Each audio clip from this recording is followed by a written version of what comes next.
Do you want to be a better gardener, or do you want to simply garden better? Then keep watching this video. In this video, we're going to cover all about how to know your site. Site, of course, being a term for your future garden. Obviously, a successful garden is personal to you. And by successfully, I mean less hands-on, saving money in the long run, and having a garden that looks beautiful to you. In order to reach this absolute nirvana of horticulture, it is important that you know what you're dealing with before you even start. So I'm going to show you how to simply survey your site, at least to the point in which you can start to garden. And those things are sun, soil, and moisture. Let's get into it. Let's start with soil. Obviously, all these things are important, but I think soil is probably the most important.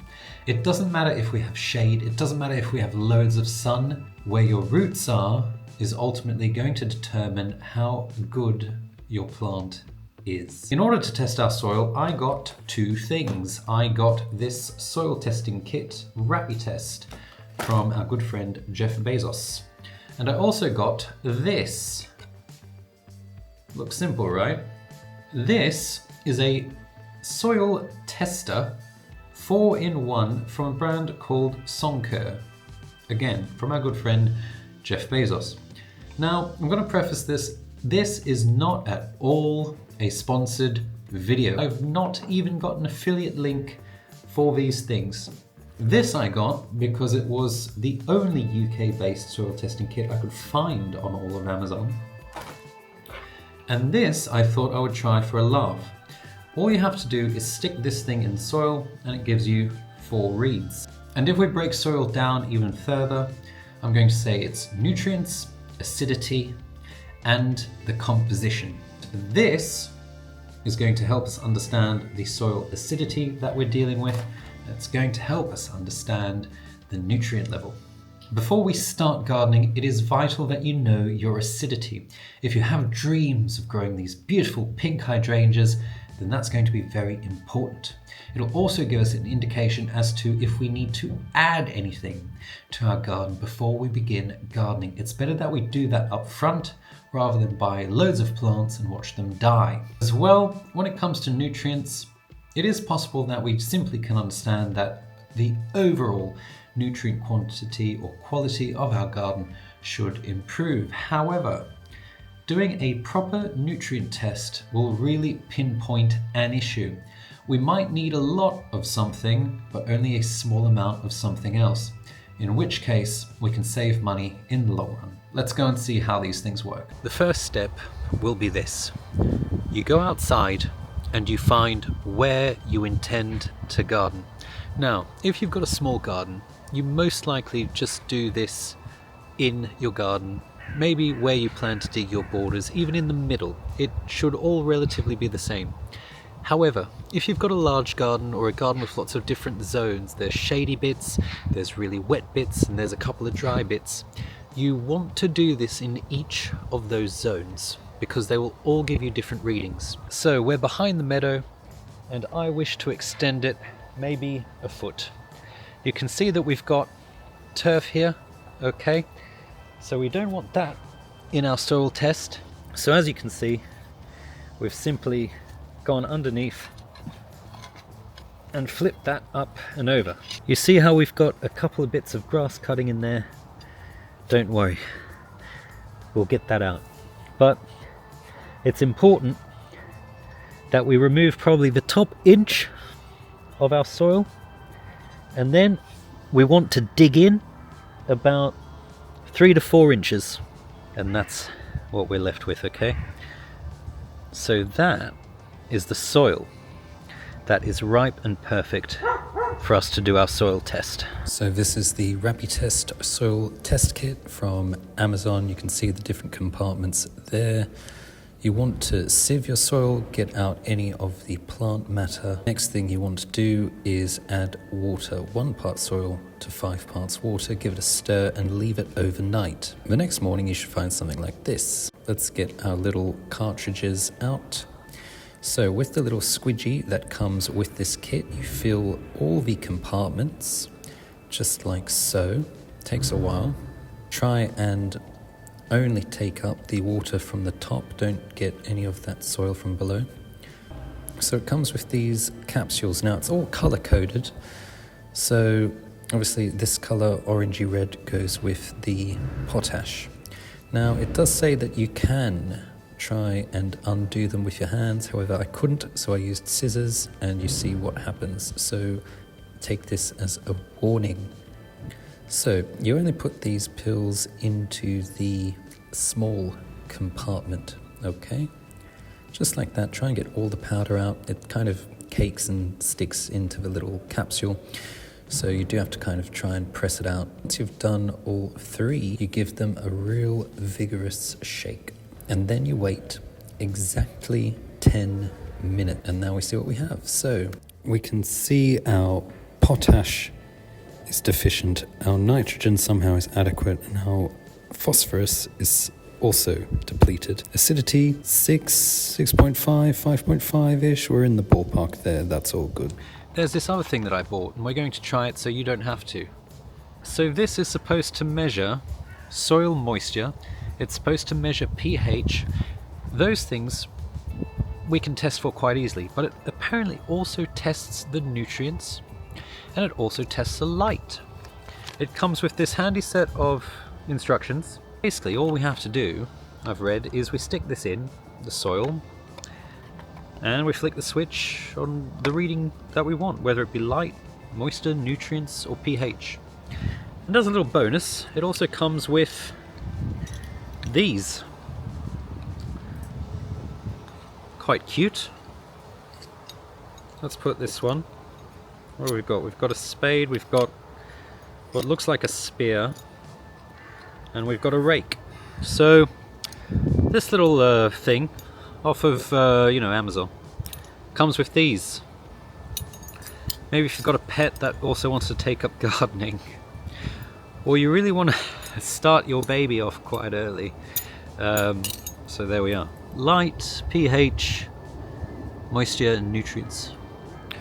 So let's stick it in and see what we get. Same site that I took the soil test from doing it the old-fashioned way. I will say that went in quite easy, and I wasn't expecting it to. So let's see what this says, and we can compare it to the results that we get with the old-fashioned testing. So what do we got there? We've got light 2000. We have maximum light because, yeah, well, sun is shining here. Okay. Is that a help? I don't know. Moisture. Our moisture sits somewhere in the middle. It has been raining pretty much non-stop for 4 days. So that's where now this is what I'm most interested in. So this is telling us that we kind of, 3 to 7 is a normal range. I do believe that for best growing environment, we want around 6, 7. Because those are the types of plants I know already that I want to try and grow. I don't want to put lavenders here, things that perhaps, you get away with very low nutrients. Okay? And as a little side note, low nutrient isn't a death sentence for you as a gardener. You can improve it, or there are a load of plants that really like low nutrients. And finally, pH. So what's that? About a 5.5. So that's quite good. We're not too acidic. We're not too alkaline. Right. And I hope that was helpful. So, has my opinion changed? I think this was pretty good.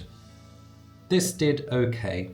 I will say as a point, I don't know if I've mentioned already, but this thing has to really be in contact with your soil. I tried it in a couple of loose bits and it was really, really inaccurate. That needle wasn't really moving. So you've got to make sure that that is really in untouched hard soil, I think, to get the most accuracy. This, I saw some reviews later on saying that it was hard to use, it was difficult, blah, blah, blah. I don't think so. I think this was quite easy, and hopefully this video will show you that you can do this, okay? I was going to increase the nutrient level anyway, but Due to us finding out that we were low in potash, I was able to really kind of tackle that problem head on. All in all, pretty good products. I think they're worth the money. Now, when it comes to composition, most of the gardens that I've personally worked on, especially in London through to the south, are heavy clay. Clay can be a blessing, it can be a curse for some, depending on what you want to grow and what type of garden you like. Clay or a very thick, hard, heavy soil, you will always have that type of soil unless you do some very heavy excavating. That can be very expensive, it can be very labor intensive, but if you have dreams of a provincial French garden full of lavender, full of rosemary growing wild and free, then you might need to look into that. I'm actually going to link a video in the description, a very simple jar test that should hopefully help you understand your soil composition. So, now that we know our acidity, now that we know our acidity, now that we know our nutrient level, and very importantly, now that we know our soil composition, we can start to understand moisture. So, what do I mean by that? Look at your garden. Are there any really damp bits? When it rains, is your garden slow to have the water drain? Really heavy clay soil, then it'll be quite obvious. The water will sit there, it'll kind of get a bit muddy, and it'll stay quite damp for quite a while. Whereas if you've got sandy or rocky soil, you'll find that water is just drifting away. Especially if you live on a slope or you're gardening on a slope or somewhere a bit more extreme, you'll find that water simply doesn't stay where you are. And as well, consider above you. Consider the sky. Is your garden, is your area open to the sky? Will rain just fall? Or do you have a lot of evergreen trees? On your fence line, do the neighbors have big, large, humongous, obnoxious laurel hedges that are coming over and, in a sense, blocking the rain from landing on your soil? Do you have mature shrubs already in this area that you intend to garden? Do they take up soil moisture? Do you have large trees? Do your neighbors have large trees? And where do their roots go? Because wherever those roots go, I guarantee you, those trees will be sucking up water from the perennials or any other plants that you wish to grow on top of them.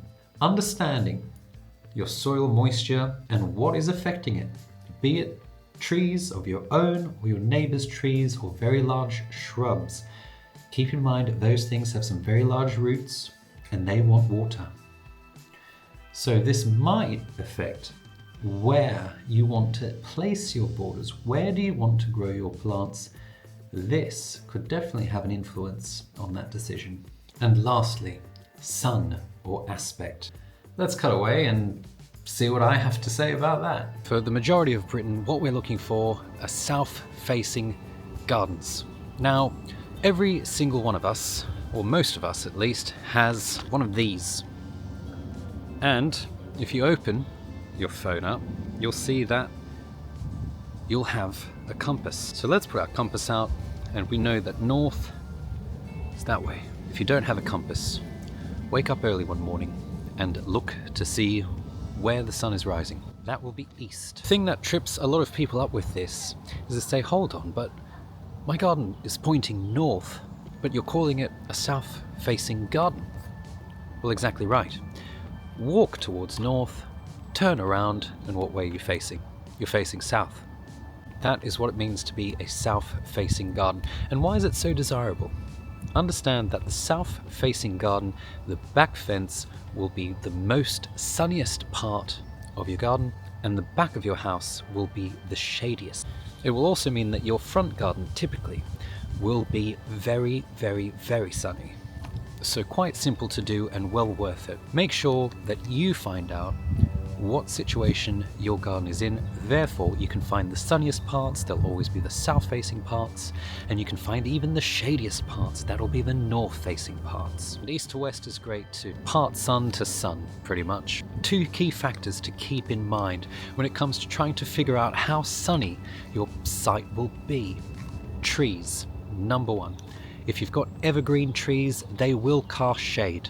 And if you've got deciduous trees and shrubs around you, bear in mind that during winter and spring, you'll have slightly more light going to these areas. As well, you'll be open to the elements. A lot of rainfall will come down. Once summer comes, those will have cast leaves and therefore will have cast shade. So if you're only looking at your garden in spring, keep in mind that if you've got deciduous trees, you won't at all have the same light levels that you do in summer. And of course, the seasons. The earth tilts in spring, summer, autumn, our kind of growing seasons. The sun is not necessarily in the same spot in the sky. Light will be cast ever so slightly differently. You might find that from summer to autumn, one part of your garden that was getting at least 4 hours of sun, it's now turned to 2. And all this can ultimately affect what plants we choose, and as well what's going to grow best in these areas that we have. One of the quintessential tips of gardening is right plant for the right place. Put something where it wants to be in the condition that it likes. It'll be a lot lower maintenance, and of course you'll save money because the plant won't die. Surveying your site and understanding or getting the lay of the land. Okay, I think gardening is about 50% homework and 50% trial and error. Mostly error. A lot of us, after a deep, dark winter, will see the first signs of spring and will want to go gung-ho out into the garden and start building something magical. However, if you've never seen the area you intend to garden on in summer, I would highly recommend that you wait. Not only will seeing the site that you want to garden on in summer give you a real good understanding of light levels, soil moisture, it will give you a key indication if you have any perennial weeds in your area. I'm going to put some pictures in this video to hopefully help you out. Some very bad, troublesome weeds to look for. Ground elder, bindweed. Some people will consider dandelions quite tricky. Japanese knotweed, however, it is illegal to sell a home without disclosing the presence. Japanese knotweed, Himalayan balsam, and horsetail. Horsetail, of course, of which, if you've got it, short of a nuclear blast, you're just going to have to deal with it. But the great thing is, I've seen some absolutely stunning gardens featuring horsetail in amongst loads of different perennials. It can look really beautiful. And a little segue. I will say as well, it's important that you go out and have a walk in your neighborhood. Your site isn't just your garden. Have a walk around your neighborhood and see what plants are working well for your neighbors. Are there any that you like? Are there any nasty weeds in the area? All these can relate to your specific garden. Remember, it doesn't just end at your boundary, it extends to your local area. So chances are that whatever is growing well for your neighbors will also grow well for you. And if you have dreams of doing some real big hardscaping, introducing maybe a big greenhouse on a cement structure, then you will need to call a professional in to survey your site, see if there's any structural issues perhaps going forward with what you want to do. But I do believe, however, that you can do a lot of this stuff yourself. There's so many DIY videos out there on the internet that are very easy to follow. I mean, look at this one, if I need to say it. At the cost of materials, you can save thousands and thousands of pounds. I've seen quotes for small gardens to do renovations go into the tens of thousands. Large gardens, average of £90,000 for large gardens. You can save a tremendous amount of money and reap so much more reward by doing it yourself. Back to the studio. So there you are. I hope you found this helpful. Soil, sun, moisture. Remember, every single facet of this and doing your homework will ensure you an easier time in the future, a more cost-effective time as well. So keep on watching. I hope you enjoy all the short form content that we've been putting out on TikTok and in the YouTube shorts. I'll leave a link to our TikTok below. Make sure you don't miss any videos, because as well we're doing the gardening vlogs, The next one will be planting for autumn colour. There are still loads of flowers to be had this year, and I'm going to show you which plants to buy and what to do with them in order for you to extend your season well into October. Make sure you click the subscribe button, make sure you click the bell icon, give this video a like, leave a comment down below. If you have any questions, I'll try and answer them, or any ideas for videos, anything that you want to see, or anything to add that I may have missed, leave a comment. And until next time, cheerio.